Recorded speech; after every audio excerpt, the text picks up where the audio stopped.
Hello there. Petites survivantes et petits survivalistes, sans oublier les grands claqueurs, comment allez-vous? J'ai vu le 4e épisode de la saison 1 de The Last of Us et comme d'habitude, voici mon avis et analyse. Et surtout, parlons de la nouvelle faction et de qui a piégé Ellie et Joel à la fin de l'épisode. Et c'est juste après ça, et n'oubliez pas de me laisser votre avis dans les commentaires. Let's go!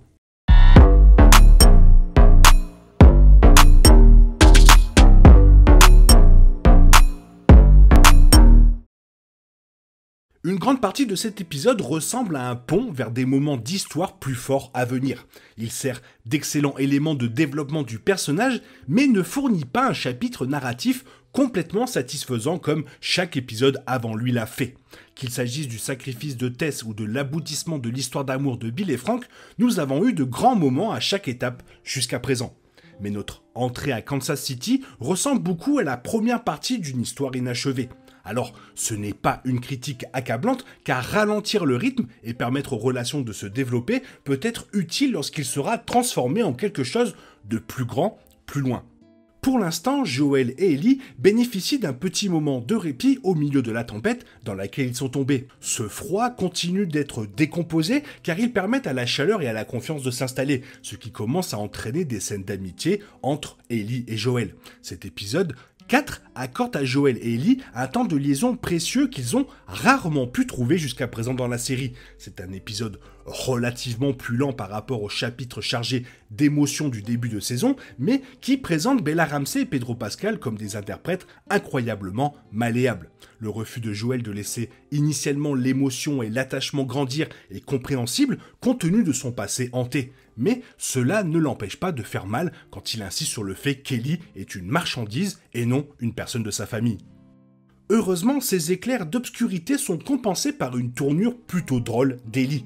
Même si son livre de blagues bourré de jeux de mots ne peut pas le faire craquer, il nous accorde toujours des moments d'humour. Ces moments de légèreté continuent de lever l'ombre inébranlable qu'une grande partie de ce monde projette à bon escient, garantissant que les événements ne tombent jamais dans le domaine de la dépression abjecte.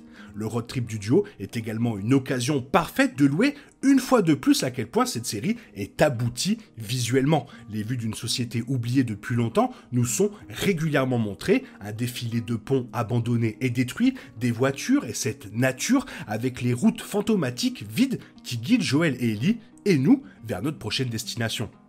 Et tout s'intensifie rapidement lorsqu'ils entrent dans Kansas City, où le duo se heurte à une violente embuscade soudaine. C'est un autre exemple de la classe affichée dans tous les aspects de la production de la série, jusqu'à sa chorégraphie de combat. C'est une représentation fantastique du style de jeu caractéristique de The Last of Us. C'est dans cette séquence d'action qu'Ellie a son propre goût de la violence qui accompagne la survie. Son premier coup de feu, tiré pour sauver Joel d'une attaque, est accueilli par un cri gémissant. Sa victime est lui-même une personne relativement jeune, ce qui pose encore plus la question de savoir qui est bon et qui est mauvais lorsque la civilisation s'effondre et que les boussoles morales perdent leur vrai nord.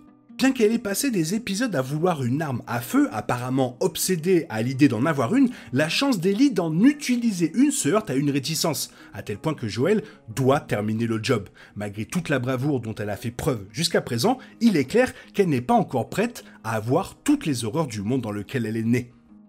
Malgré toute leur conversation silencieuse, c'est ce moment de violence intense qui cimente le lien désormais incassable de Joel et Ellie. Il lui doit la dette de sa vie et c'est d'une grande importance. Il s'agit d'un épisode qui consiste à briser les murs entre ce duo. La montée d'émotion d'Ellie après avoir sauvé Joel signale la première fois que l'un ou l'autre a exprimé ses vrais sentiments l'un à l'autre. Cependant, il reste peu de temps pour s'y attarder à ce stade, car le rythme se maintient et le duo se retrouve au milieu d'un siège avec la moitié d'un groupe de survivants derrière eux. Les Hunters appartiennent à ceux qui restent de la population civile de Kansas City, un endroit qui a résolument rejeté le régime de la Fedra. Ils sont dirigés par Kathleen, une présence effrayante aveuglée par la vengeance, interprétée de manière menaçante par Melanie Lynskey de Yellow Jacket. Son esprit unique conduit à donner la priorité à la chasse au meurtrier de son frère, supposé à la sécurité de son peuple lorsqu'elle découvre des signes d'infection à proximité.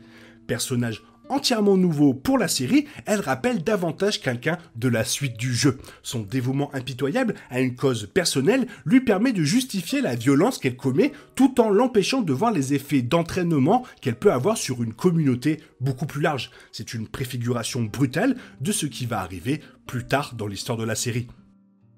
Et à la fin, tout se construit au moment fantastique où nous voyons Joël rire pour ce qui semble être la première fois en 20 ans. Un rire qui résonne dans le silence de la nuit qui sera bientôt brisé. L'épisode 4 est un autre grand épisode, même s'il passe plus de temps à préparer ce qui va arriver pour ces deux personnages principaux qui ne fournit de nombreux moments définitifs. Néanmoins, l'introduction de Melanie Lynskey en tant que Kathleen ajoute un côté sinistre et effrayant au casting. Une grande partie de la durée de l'épisode est consacrée au développement de la relation entre Joël et Ellie, et le rythme est à juste titre légèrement ralenti afin de le laisser s'épanouir naturellement. Une décision nécessaire prise pour renforcer l'impact des gains futurs lorsque les enjeux seront à nouveau accrus. Maintenant, parlons plus précisément des Hunters. Donc cette nouvelle faction introduite dans l'épisode 4, les Hunters, est une faction dont l'histoire a également été développée plus que le jeu original ne le permet. Dans le jeu, ils portaient bien leur nom pour leur tendance à attaquer quiconque pénétrait sur leur territoire, à voler leurs fournitures avec peu ou pas de diplomatie. Dans l'épisode 4, leur histoire est similaire dans la mesure où ils résidaient dans le quartier réglementé de Kansas City, alors dans le jeu c'était Pittsburgh. Ils ont ensuite formé un groupe révolutionnaire qui s'est lassé des voies militaristes de la Fedra et a renversé le gouvernement.